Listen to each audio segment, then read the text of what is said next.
It's wonderful to be here. Good afternoon, everyone, and welcome. It's really an honor to be in a room filled with people who have devoted their entire lives in the pursuit of justice.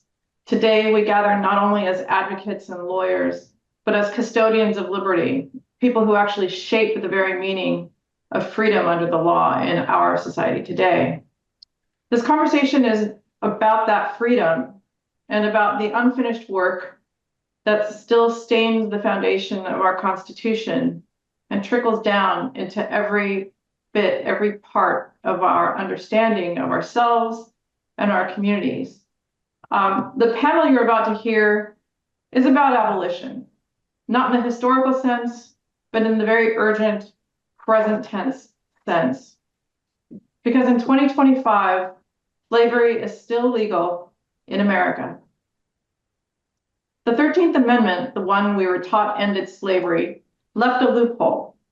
It allows slavery and involuntary servitude as punishment for a crime. That single phrase gave rise to a system that continues to exploit the labor, the bodies, and the humanity of incarcerated people and those within the carceral system at large. What began as a moral failure in 1865 has evolved into an economic engine of mass incarceration. The fight to abolish the exception clause is not symbolic. It's a campaign to align our laws with our values and our Constitution with our conscience. And the people in this room, lawyers, advocates, policymakers, hold the power to finish what the 13th Amendment started. It's my privilege to introduce two leaders who are at the forefront of this movement, visionaries who have turned moral conviction into measurable change. I'm telling you that someday we are going to look back on this time and be so impressed with ourselves that we had the opportunity to speak with and to hear from these two panelists, Max Parthas and Dennis Vivo. They have been so inspirational, not only to me, to the Decarceration Committee, as well as people throughout NACDL and beyond. And this is a fraction of what they've been doing in their own work with this movement. Max Parthas is the National Campaign Coordinator and one of the founders of Abolish Slavery National Network.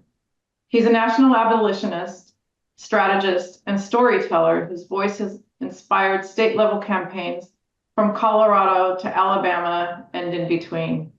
Max brings both historical depth and grassroots energy to the fight to eradicate slavery in every American constitution. Dennis Vivo is the lead organizer and co-founder of Abolish Slavery National Network. He's a bridge builder, a strategist, who's brought together legislators, faith leaders, community advocates, and more to make abolition not just a moral imperative, but a political reality. And together they are the driving force of a growing national movement to close that loophole in the American promise of freedom once and for all. So I will turn now, Max, to you. And I want to move from inspiration to understanding. We need to start really at the source. And so the 13th Amendment that is celebrated as the end of slavery, embedded in it a loophole that allowed slavery to persist under the law. Max, can you take us through the history of this exception clause and explain how it's relevant today? How does it continue to shape our justice system, if you will, today? Absolutely. As you pointed out in the very beginning, slavery is still legal. And not only is it legal, but in practice through this exception clause. The earliest appearance of the slavery exception clause in a constitution traces back to Vermont in 1777. It said that they were the first to abolish slavery, but that's not what they really did. Although it was a great example of how to recreate slavery, and to this day, Vermont's constitutional allowances for slavery are the most ridiculous of all 50 states, allowing enslavement for debts and a vague offense called the like. I just want to read it to you how this began. Chapter 1, a declaration of the rights of the inhabitants of the state of Vermont.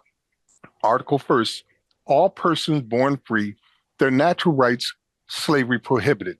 that all persons are born equally free and independent and have certain natural, inherent, and unalienable rights, amongst which are the enjoying and defending life and liberty, acquiring, possessing, and protecting property, and pursuing and obtaining happiness and safety. Therefore, no person born in this country or brought from overseas ought to be holden by law to serve any person as a servant, slave, or apprentice after arriving at the age of 21 years, unless bound by the person's own consent after arriving to such age, or bound by law for the payment of debts, damages, fines, costs, and the like. You know, it wasn't America states that followed up on that immediately. It was Britain. Britain took note, and by 1779, Parliament had enacted the Penitentiary Act, which introduced state prisons for the first time. The act was drafted by prison reformer John Howard and jurist William Blackstone. It recommended imprisonment as an alternative sentence to death or transportation. The American colonies had been used as the destination for transported English criminals. England was building prisons in America to provide a colonizing workforce of European indentured servants, and only 2 were built in London. I want to share my screen with you at this point to show you the path that the 13th Amendment took to get where it's at today. All right. As you see, that was Vermont. 10 years later, it was introduced. They introduced the term involuntary servitude in the Northwest Ordinance in 1787.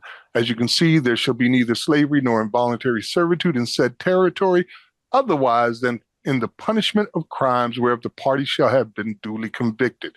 And then 19 years later, Ohio adopted the same language, putting inside, using the word otherwise. And then 37 years later, Oregon adopted. This was all prior to the 13th Amendment. This was how it was manifesting by application, using it for indentured servitude.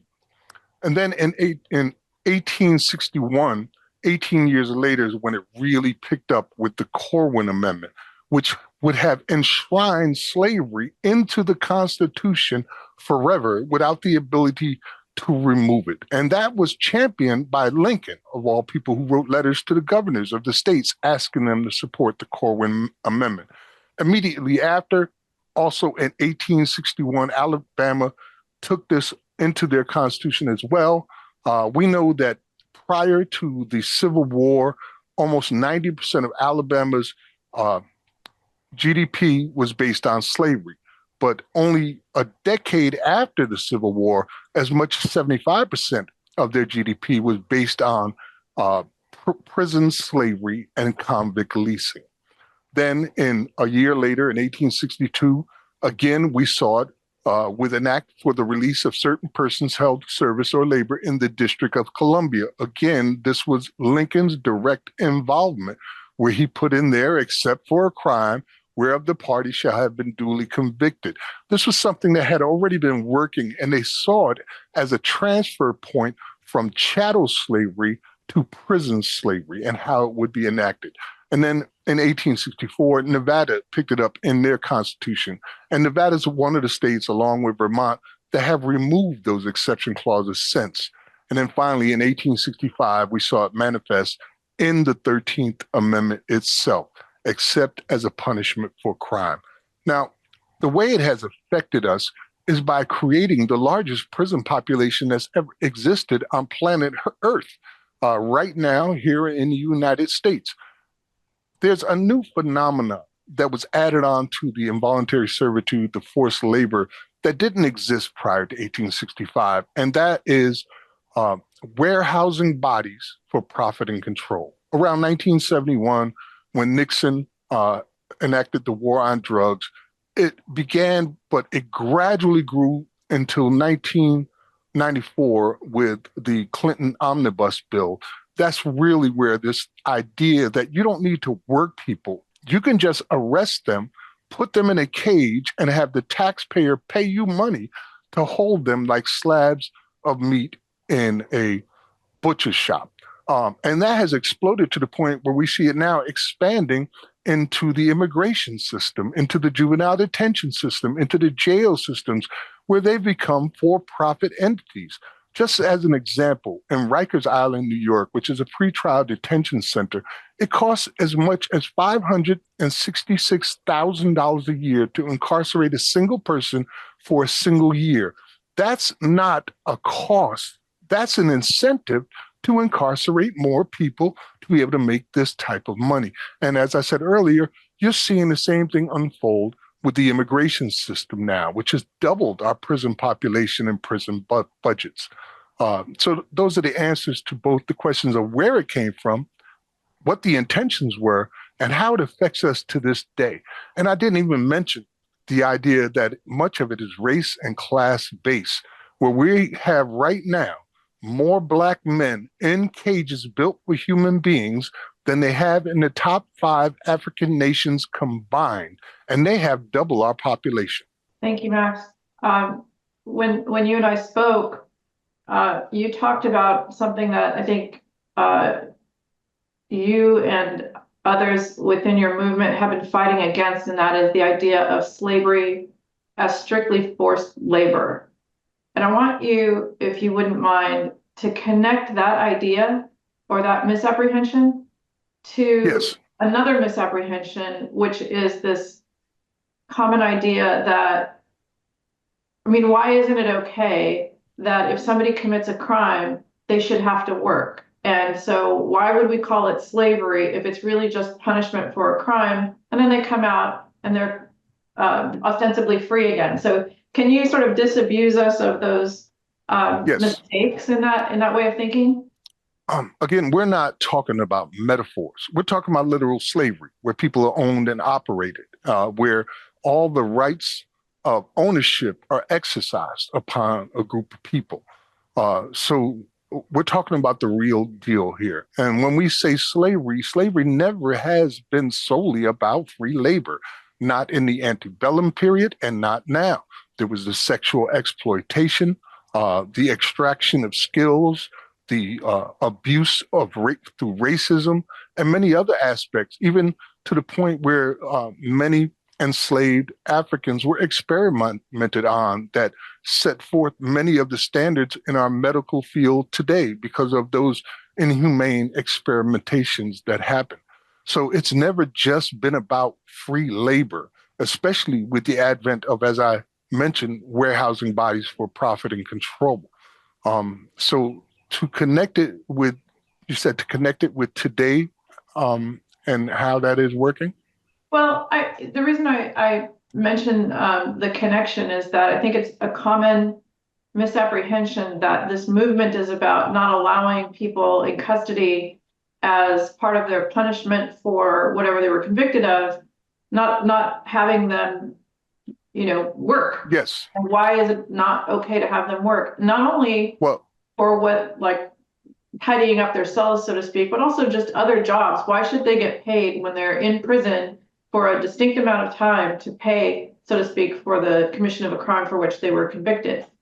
Okay. I'm going to speak for myself at this point and say that I really don't have a huge problem with people who have been convicted of a crime cleaning up their room or doing some mopping or sweeping or doing potentially laundry, even the industry laundry, or maybe helping to cook around the place.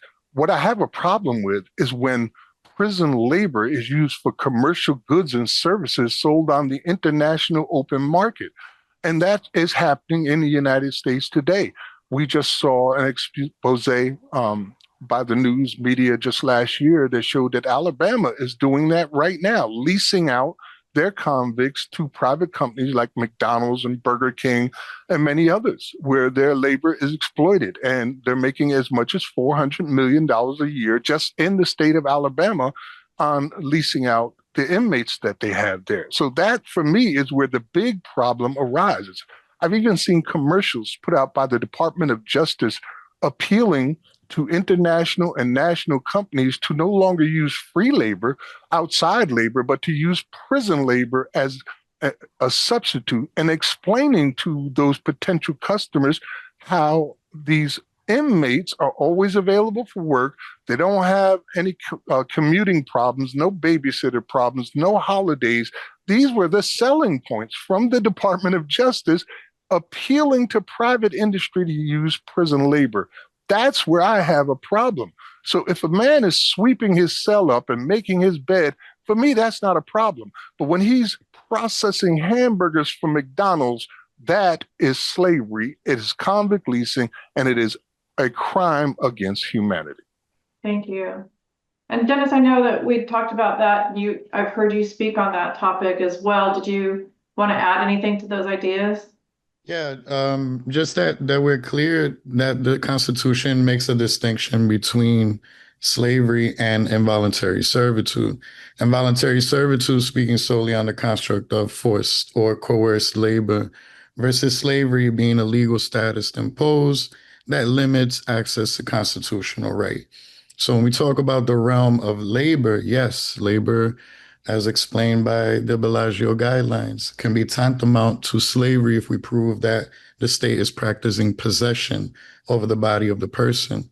But slavery, as the international definition, any or all of the rights, right? Which basically saying there's a list of rights, and if those rights are exercised, any or all on the international scale, and U.S. justice history, there has not been any litigation or any definition on behalf of the United States government or Supreme Court strictly defining exactly what slavery is.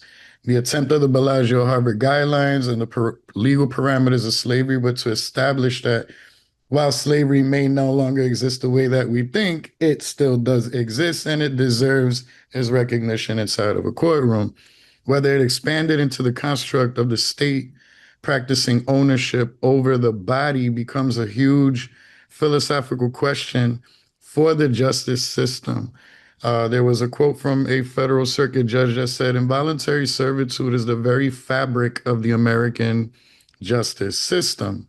To me, it raises the question, and how come it isn't in other countries? Why is it that the United States needs involuntary servitude in order for us to feel like a person or an individual paid their debt to society?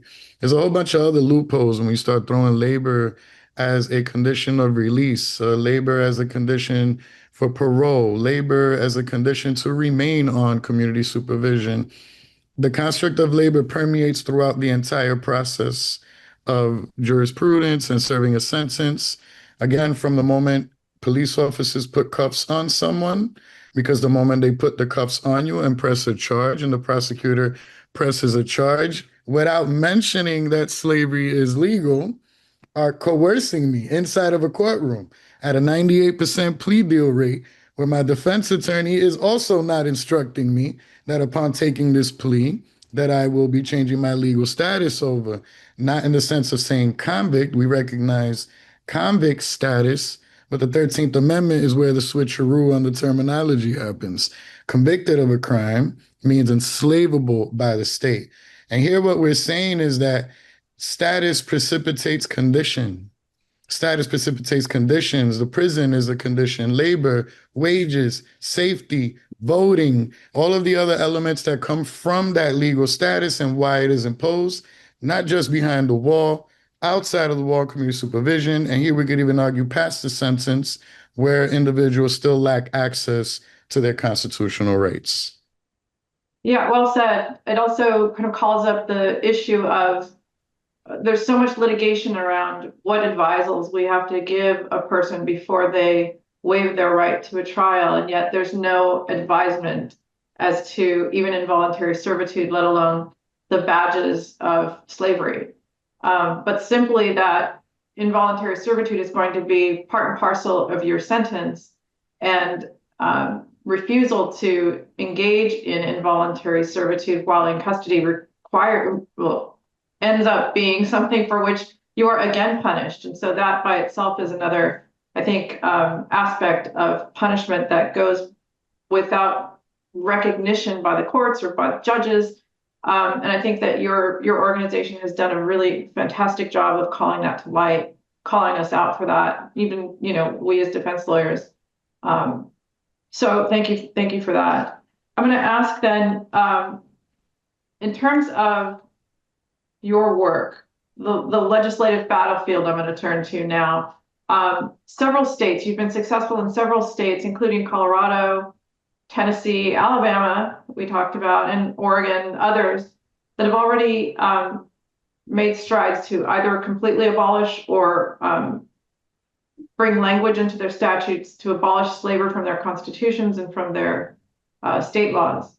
So what lessons, well, where are we now? And what lessons or bipartisan strategies emerged from these very divergent campaigns? And I'm asking that because, you know, we have others in this room who come from divergent places. And it's striking to me that we had success in Vermont and success in Tennessee and Alabama and, you know, and in Oregon and not in California. And so talk to us about that. Can you give us some insights into where we are, why we're there, and what we do going forward? What are the lessons we've learned so far? Well, just as a refresher, so we understand on the national scale, we have what we call the slavery quadrant.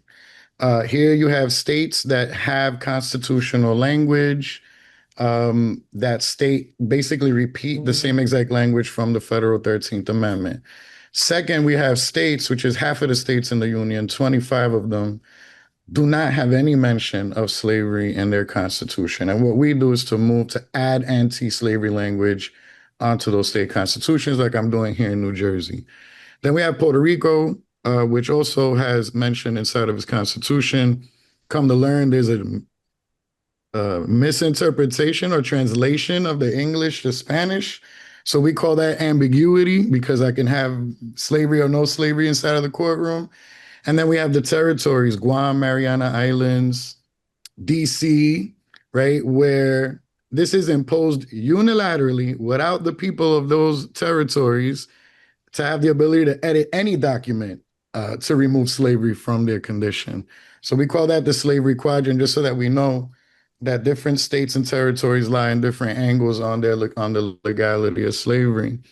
From the states that we've ended it in have only been the states that do have mention: Colorado, Utah, Nebraska, Tennessee, Alabama, Oregon, Vermont, Nevada. And the only other state to have ever correctly abolished slavery was Rhode Island. They were the only states that have done so. So 9 states in the Union absolutely prohibit slavery and involuntary servitude from their state constitutions. With that, we've learned, as Jacqueline mentioned, we have like red states where we've ended it in, and we would have thought that Republicans would have never heard this issue. And then we got blue states like Jersey, New York, and Cali, which we would figure would stand on this issue, have given us the most trouble. And here it becomes this conversation about what would be the fiscal impact on the state if they were to abolish slavery and involuntary servitude. Now, the fact that we're even asking this question in 2025 is beyond me. However, it is a real conversation. Now, I don't want anyone to conflate the constructs of slavery and imprisonment. One is a definition speaking on rights of ownership. Imprisonment is a condition of the sentence. So we're not arguing for the abolition of prisons. We're not arguing for anything different other than things like, if we're talking about labor, it must be voluntary, guaranteed.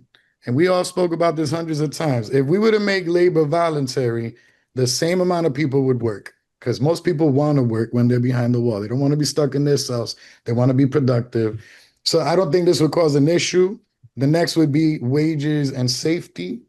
That does become an issue, but the cost-based analysis that have been proposed on the national scale, we only had the ACLU provide one that shows in this rubric that, yes, it would cost the state more money in the beginning, but over time would save within society, right? That the jobs that are being aligned are, if we are going to incorporate a company into this process, that very same company better hire them the moment they come outside that wall. We don't want people getting worked and then saying that their skills aren't transferable. So we're not asking for anything grand. This isn't a rah-rah issue. We're just saying we want to stand on the standards of dignity or humanity. And we can do that in our justice system. It starts to precipitate the question, does justice and slavery belong in the same room? If slavery is legal as punishment for crime, I don't know how we could call it justice. I don't know how we could stand in the eyes of the world as part of the international community and say that in order for us to practice justice, somehow we need slavery or forced labor. Also, one more point is to understanding of Wait, bringing before the. you go, that was really powerful. I know we're in a Zoom room, so we are not hearing anything, but I'm imagining the applause. So I'm sorry, continue. So when the United States was debating the 13th Amendment, there were the two main opposing proponents, Mr. Sumter and Mr. Trumbull. Sumter and the abolitionists, as to why the war happened and why everything goes on, was like, no slavery, period. We don't want to hear about it no more. We want it over. Then you had the border states and the southern states. The border states already implemented some of the exception language, were already practicing the labor, and it became a philosophical debate for the United States. Trumbull pushed on, we need the free labor in order to keep the border states as part of the Union and in order to rebuild the South after we win the war. I'm saying this to say the exception clause included in the 13th Amendment's intention was put in there to rebuild the South after the end of the Civil War. In 2025, we're still using it in the courtroom. And I would go as far as saying this just happened with Core Civic and Geo Group, who settled for forcing labor on immigrants without a conviction. They had to settle for the millions in Texas, Louisiana, and Mississippi, right? It is still used in the courtroom today. There's plenty of case law showing an incarcerated individual advocating for their rights in labor and the court dismissing the suit based on the 13th Amendment exception. It is very valid. It is very legal. What its intention, where it came from, and how it's manifested itself into jurisprudence and all of the conditions thereafter. Max, did you want to add to that? I saw you shaking your head a couple times.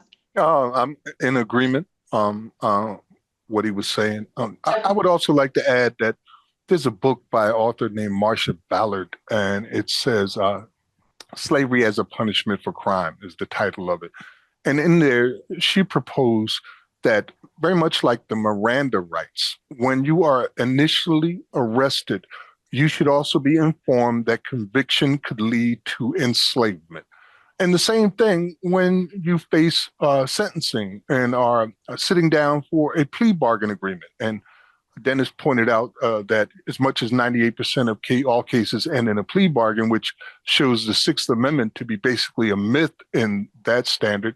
But when you're offered a plea bargain, you should also be told then, if you take this plea bargain, your status will now become a person who is enslaved.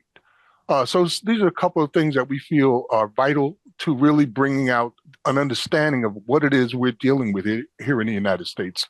And not only in the United States, but our model of prison for profit has been adopted globally to the point where some of the largest privately owned corporations on earth, like the Geo Group and the G4S, are prison and security companies. As a matter of fact, G4S for nearly a decade was the largest private employer on the entire continent of Africa. Imagine that. A prison company is the largest private employer on the entire continent of Africa. It's astounding. And so that leads me to the next idea, which is, or the next question, I suppose, is for advocates as we have here that are facing political resistance or facing resistance to this idea of these economic concerns. What framing has proven most effective for you? Because you've been effective in several different kind of divergent states, but we talked a little bit, or we touched a little bit on the economic issues that are at play. But how do you talk about abolition in a way that bridges the ideology and invites coalition from unlikely sources? There are certain things that we know are a fact, that are inarguable. One, literally in the Constitution, it allows for slavery as a punishment for crime. That's inarguable. It's right there in black and white for everybody to see and read. And we know the history and the transfer from the individual being able to own people during chattel slavery to the state being now able to own people during convict lease periods. So these are things that are inarguable. They're right there. Also, what we're dealing with is a literal crime against humanity that has affected tens of millions of lives since its inception. I once asked AI how many people have been denied the right to vote since the 13th Amendment exception clause. And it told me as many as 50 million people were robbed of the right to vote since this thing came into being. So when we talk about it, we talk about it in terms of inarguable facts that everybody can agree on. And that seems to sell really well. Now, in this time period, during this hostile administration, we're having some problems. But we would like to point out to them that this is the party of Lincoln. And you have the opportunity to collaborate with Lincoln himself by finishing what Lincoln began right here, right now. And we know that by abolishing these exception clauses or inserting anti slavery language does not cause a state to implode or fall apart. And that's all we're asking to do is to change this language that's in there and finally make slavery illegal. After that, we can challenge the badges and incidents of slavery as we have been doing in multiple states without the protection of a constitutional amendment allowing it to exist as an institution. So for either of you, what specific actions can members of this audience, lawyers,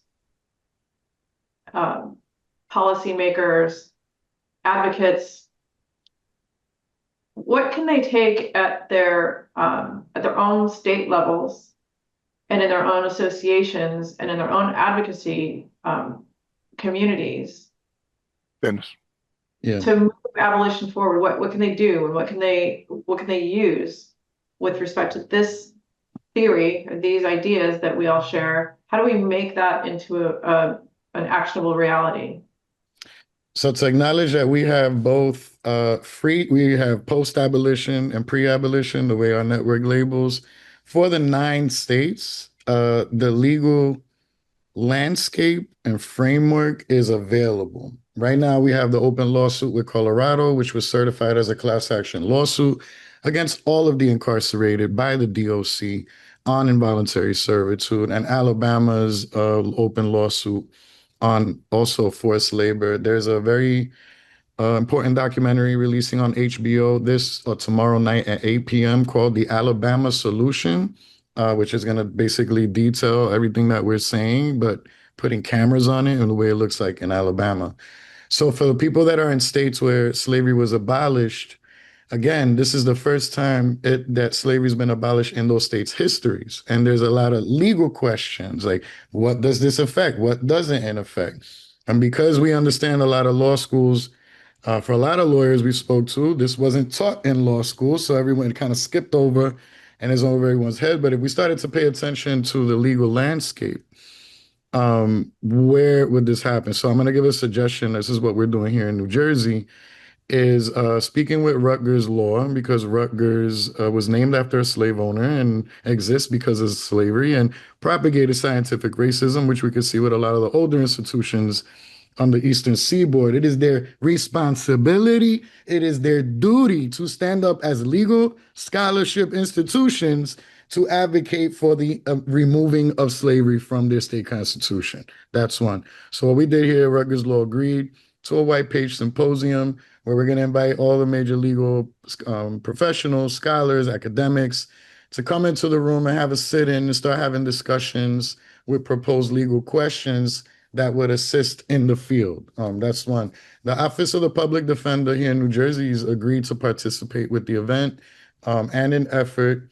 They've also suggested to us, in order to put the fight, to push on the plea form of the state, since they are now being amended to include language on deportation. If they're doing it so much on deportation, I'm hoping that they would understand the importance of notifying someone on slavery. So plea forms, this is pre-fight, pre-abolition, and then the local movements. You might be in a state where there already is a movement. If you are interested, you go on our website, abolishslavery.us. There's a contact form, and that'll put us with in touch with you and we can plug you with who in the state is already moving and how you or your entity organization can assist the ground, coming together with the grassroots. This is a legislative campaign, but it is a vote. And this means that not just the 8 states that passed, we've had other states that didn't pass, but millions of Americans have already voted on this issue. Um, it is as legit as anything could be if we've had such a mass turnout on this question. And that there needs to be this acknowledgement. It's going to be difficult because, again, academia miseducates on this topic. And we understand that the law schools aren't necessarily educating on it. And these are the two key components that we need. The legal profession is going to go to the academics because it's history based. But the academics are telling it from the wrong angle, then the legal assistance isn't going to be fruitful because they're getting miseducated on the topic. There's enough information today versus when we started. And I'm talking from every major publication, every major news outlet has reported on our efforts to abolish slavery around the country. It just doesn't get as much play. But we need media attention and we absolutely need funding. I feel weird saying that we need to raise money to end slavery, but we do need to fan the message. So if you do have any contacts or anyone that does fund these kind of efforts, please put them in our direction because a lot of us are doing this volunteer or doing this because we understand that this is a way of finishing something that never ended. Back then, they called it gradual abolition. We feel it's time. And with that, anybody in this field could be absolutely assistential to this process. I would like to add to that as well. Two amendments, the 6th and the 8th. I think that maybe you should experiment with doing what we suggested. When you're offering someone a plea bargain or negotiating a plea bargain, make sure they understand that a conviction could lead to them becoming state property and the loss of their constitutional and in some cases human rights. So, and see what effects that has on the number of cases that go through plea bargains after that, because we can no longer continue with a 95% plea bargain rate. It's unconstitutional. And it's eroded our rights to the point where that amendment doesn't really exist. And the other one is the 8th Amendment, which is very strange. It's a protection against cruel and unusual punishment. But apparently slavery is not cruel and unusual punishment. You're literally sentencing people to become property of the state, to be owned and operated, to be forced to work against their will and punished if they don't. And that's not considered cruel and unusual punishment. That's something that needs to be addressed as soon as possible. Right, and I think actually you pointed out to us at a previous time. I think it was a Columbia Law School, maybe law review article that talked about some of the more striking aspects of the fact that these people who were incarcerated were literally doing the same, literally picking cotton in the same places as they had been in years past when their forebears were enslaved. So I think that those kinds of striking similarities have been useful, I think, in advocacy efforts moving forward. So I know that we've got a limited amount of time here, and I wanted to make sure that we didn't miss any questions. Tamara, did we have? I think we've got some questions in the prompts. Yeah, we have one question. She asked if the panelists can explain what New Jersey did differently to make sure that the language change was not just symbolic. The second part to this question is she's wondering how they're backing, they as in New Jersey, how they're backing it up with real accountability and power for impacted communities. Amen. So I would say when we started doing this, Colorado as early as 2016 to us, Jersey jumping on 2017, 2018. This was all still a lot of theory, right? We hadn't gone through any of this yet. And as we started to go through the states, a lot of questions came up. A lot of us weren't lawyers and we were seeking assistance from the legal community. But what ended up happening was there was huge debates. When we had our legal committee meetings, we walked away more confused every single time than we did, trying to find an answer. some of us felt like just staying away from labor, period, because it's just that complicated. We're talking economic realities tests, labor designations, the insurance infrastructures. Like it became like this whole big project, and we end up getting stuck in the weeds when we talk with legislators because they want to know these little answers that we're basically just saying, how about we just start with getting rid of slavery and involuntary servitude as we continue the conversation down. What happened with California was slavery is illegal in California, but involuntary servitude isn't. The only other state that does that is Georgia as well. Georgia and Cali have banned slavery, but not involuntary servitude. So Cali goes, Louisiana, you oh, mean? Louisiana does too. Okay, Yeah. so they only do that. So because of that, Cali's movement had to be like focused on labor, right? Because it is involuntary servitude. What happened was, I think the language, and this is my personal take as a lead organizer and doing the work for all these years, I didn't personally like or appreciate the language of the California bill. I think it was very confusing to the public and the way that it was presented. And I think that's why it didn't succeed.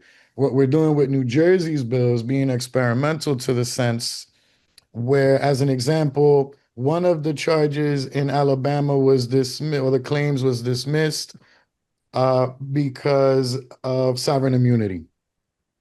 So then that made me scratch my head. I was like, wait. So if we do all this work, we end up going to court. They could just dismiss it on sovereign immunity. And we started to have to dig into that. Some states, yes. Some states, no. Here in Jersey, it was a question. I said, it don't hurt to write it in. Upon passage, the sovereign immunity shall not affect the passage of this amendment.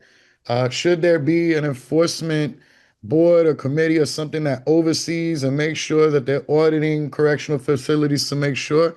Absolutely. We put in an enforcement mechanism in there. We didn't like touch the intricacies of labor, but we'll argue labor must be voluntary. It must be commensurate to the type of labor that you're employed in, that all of the dignity and health safety standards should be applied to any human being who is conducting labor in the United States of America. Very simple. Door, kind of like leaving the door cracked open for someone to move in and litigate on once we were to pass the amendment. We're still exploring. Like, we've been rewriting, and we know what to stay away from, we know what to get into, but there again needs to be a whole lot more conversation about the implications of labor. And again, just my final comment is, I think it's going to end up see labor, period. Right? Sorry, what do you think it's going to end up? Going to end up challenging the way that we view labor, period, right? Like, example, we talk about unemployment rates, but no one counts the incarcerated laborers. That's never part of unemployment statistics. Aren't all those people employed? You're saying the same group of people that are unemployed outside the wall, we counted them behind the wall, they're employed. I'm going like, there's so many intricacies on the way labor is embedded throughout the entire process. Just to hone in, that process was only put in place because they wanted to punish to death. Like when England put in labor, they were making you literally work to death, right? That's where it came from. It's not that labor is necessary as a part of justice. Labor is not necessary for of incarceration. And there is a distinction, by the way, between housekeeping labor and contract labor.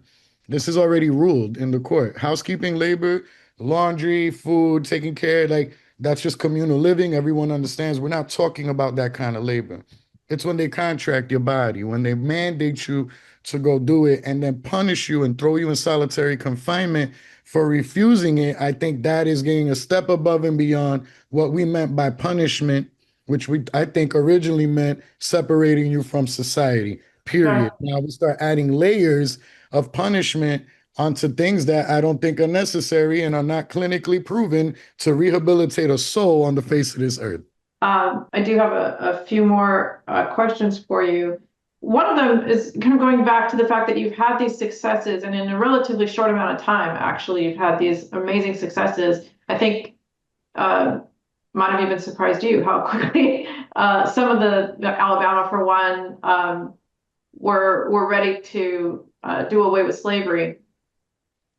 And so in those places, I wonder if there's been enough time for you to know and be able to use as an example the economic realities of taking this this exception and doing away with it, to take slavery really out of the formula. And I wonder that because when you were talking, Dennis, about how I think if we said it's not forced labor, you can work, but you don't have to work at, on the cost of punishment in solitary confinement as we have right now, that's the issue, right? So, I mean, that's one of the issues.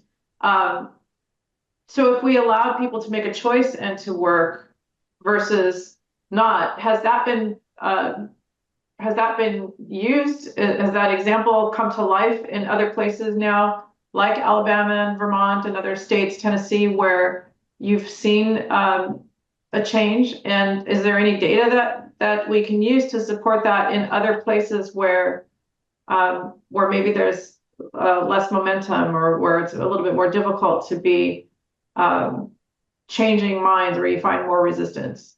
I mean, I think we've actually seen this conversation more in states that haven't abolished slavery. We have like a lot of experimental work relief, like, people, the states are starting to get really creative about, and, progressives and people who want restorative justice in place are pushing for different mechanisms. And so, like, I always give the example of Puerto Rico had the first incarcerated artist cooperative come together behind the wall, produce their art, and they're released one day a year to hold a fair where they get to auction their art, and the proceeds brings them profit. They get to send their family money, and it pays for some of the costs inside of the building. And I always thought, wow, how wonderful, like just with the art, like they can generate something in order to, right? So the conversation of what it could look like, all we're really saying is that we're extending the same rights in regards to labor that we all already have. And if the question of labor being necessary, can it be used? Minnesota just sent me an article that came out yesterday in Minneapolis News about a labor program they have rehabilitating abandoned structures in Minneapolis, but they're only getting paid $1. And it's proposing an ethical question: is $1 too low? Is this slavery? Right now, does the work program itself work? Probably, yeah. Construction for incarcerated individuals, getting to go out, learning the trade, that's transferable skills, absolutely works in the realm of it. We also know how much goes into the realm of construction, so it's not like funding couldn't be generated to support those jobs. The problem is right now they're leaning on it and there's companies promoting the fact that they do have access to this cheap and free or reduced labor in order to produce. The constructs exist, models already exist. It's whether states are going to be brave enough to implement them. We say the same thing with restorative justice.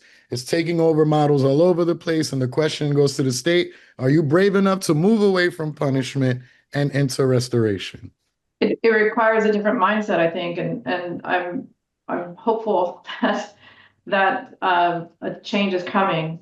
I wonder, and this is for either of you, whether we talked a little bit about, or you mentioned as you were talking about something else, that there may be some argument for payment to somebody who is incarcerated, and what that might mean for the community long term. In other words, in the immediacy, this is going to be at a cost. But what does that do for the greater economy, for the economy of the state and the nation, for that matter, when people are able to provide sustenance for their children, for example, and they're able to increase their own generational wealth, and they're able to have just even something other than a couple of $100s when they're released, so that they don't recidivize.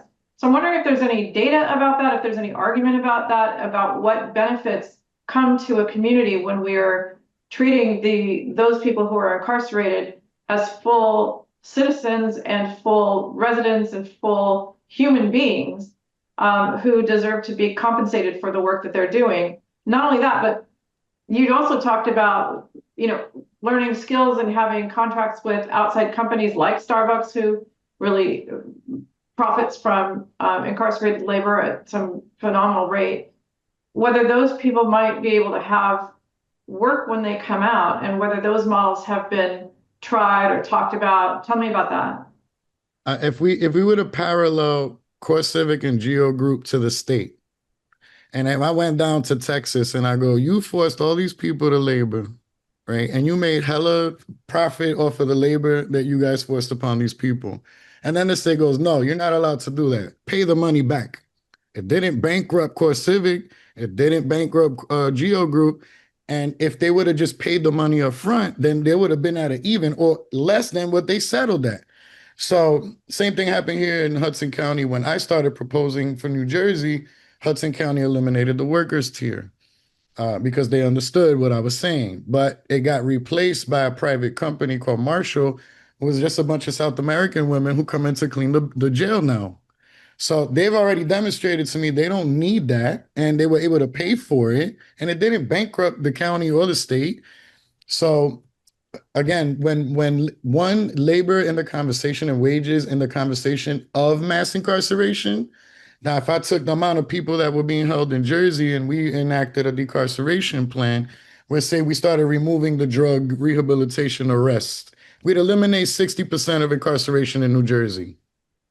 Now let's go further and start nitpicking at the other ways we know that we don't need to hold people for certain things if we had the right infrastructure.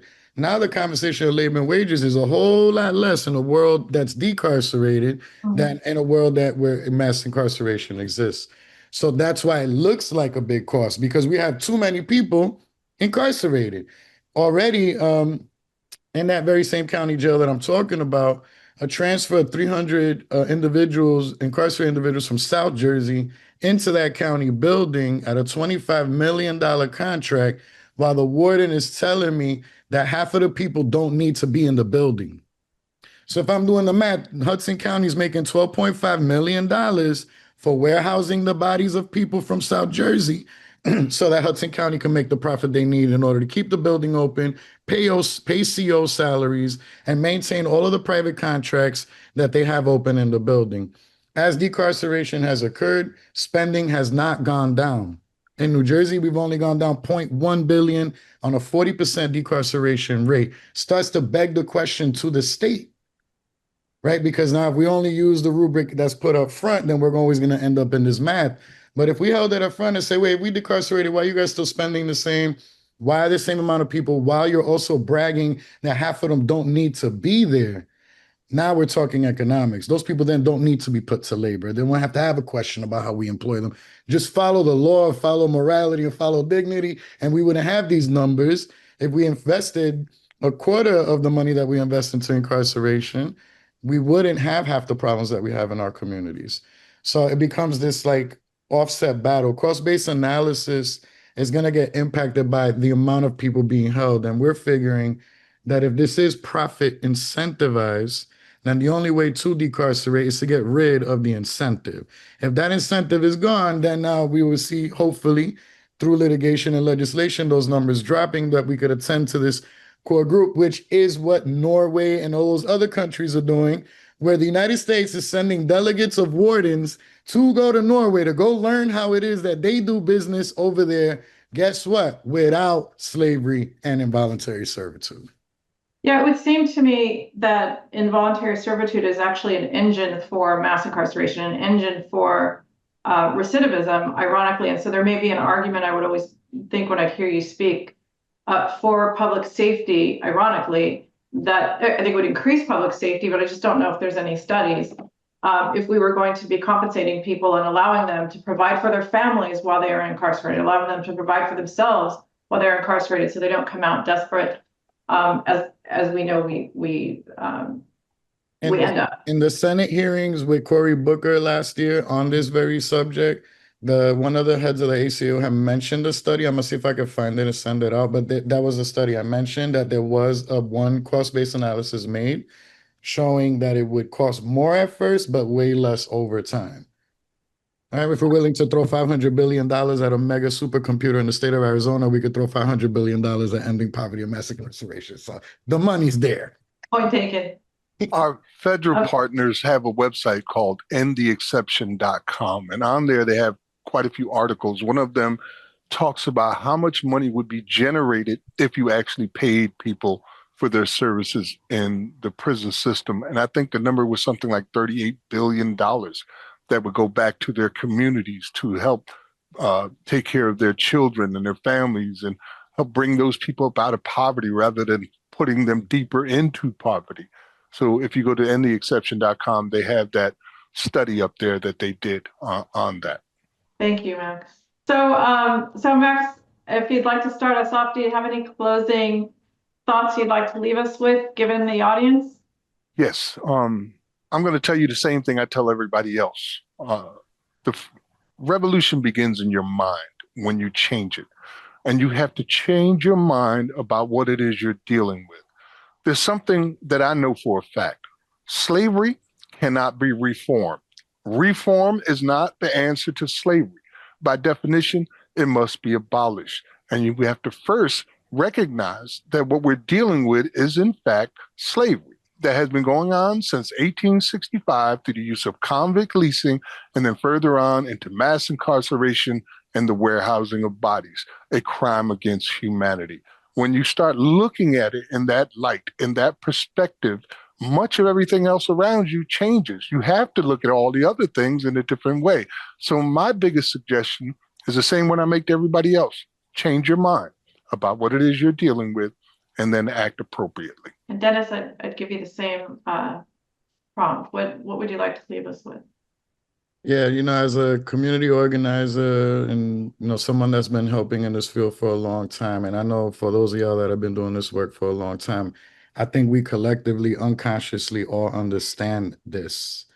Whether we put our, thumb to it or being able to point out like exactly this to me and learning it and living it and putting up all these fights and receiving the counter fight has put me in this position where I absolutely understand this is the way.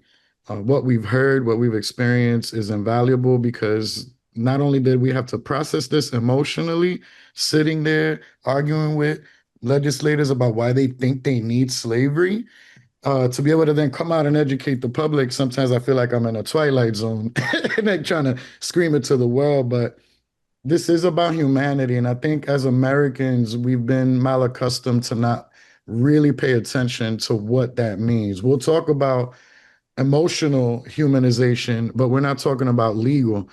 If you can be legally dehumanized, I can't talk to you about humanization, right? And as long as that remains, how could we really be proud of who we are as a country, as a state, as a people, and as professionals in the field, knowing that somehow we have to rely on this old, ancient remnant, very dark and racist and ugly, that so many people had to die and suffer in order for this to end, and all of a sudden it's still there, it's still creeping into our very daily lives. I think this, to me, is one of the biggest issues that we need to close this chapter on so that we can start having discussions about what justice should look like. And I think once in that space, we are, I think from a lot of the works I've done in a lot of the states, there's a lot of people and organizations positioned, right? But why would we do this work if we know that the justice system is embedded with this? We want to see our human rights expressed in law, and we want to be able to observe the humanity of everyone,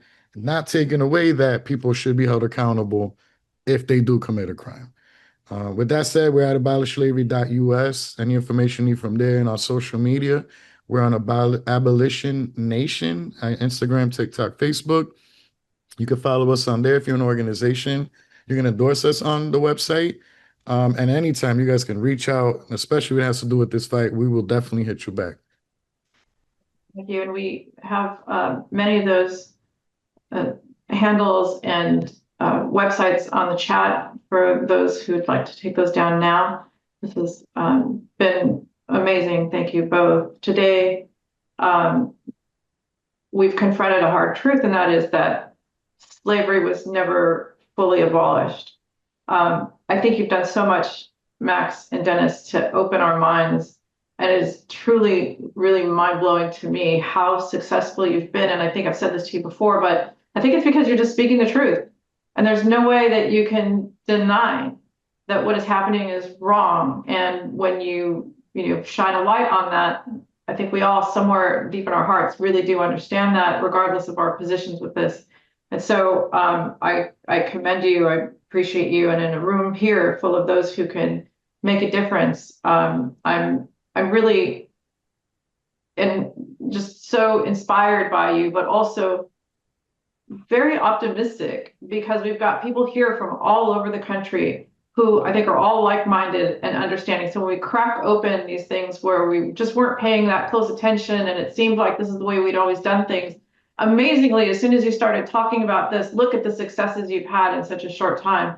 And so I think, I'm hoping that we all join you in this fight, in this movement that you've created. And I thank you so much, not only for being here today, but for the work that is going to go on for generations and generations to come. We all, and generations from now, owe you a tremendous debt of gratitude for finally doing all of this work to put an end to our national sin. So thank you very much. Ubuntu.